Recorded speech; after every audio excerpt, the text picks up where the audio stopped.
即係如果我哋真係要嘗試理解呢個侵犯嘅思維方式嘅話，咁有一點就係至關重要，而呢個就係你要將左膠當係你最大嘅敵人，即係好似呢啲咩女權主義啊、變性主義啊，又或者係呢個種族多元主義咁樣。咁呢啲都係民主黨喺度分裂社會，而阿 Trump 就係嚟幫美國撥亂反正。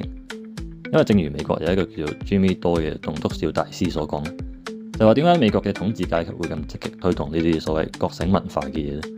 因為佢哋就係想你憎恨你嘅鄰居啊嘛。因為如果所有人都將精力用喺同鄰居鬥爭嘅話咧，咁我哋就唔會一齊去反對統治階級啦，係咪？而講到呢個統治階級咧，佢哋最主要做嘅嘢就係有兩樣。咁首先佢哋當然最希望達到嘅就係呢個財富嘅集中化啦，而呢個就係通過扼殺成個中層階級同埋中小企。咁喺成個新冠病毒肆虐嘅期間，我哋都睇到呢種情況喺度加劇嘅。至於第二樣嘢係咩咧？就係無止境嘅海外戰爭。因為正如維基解密嘅阿桑奇所講，就話呢啲戰爭根本就唔係要嚟贏嘅，而係要用嚟榨乾西方國家嘅國庫。咁所以從呢個角度嚟睇，美國嘅兩黨其實都冇太大嘅分別。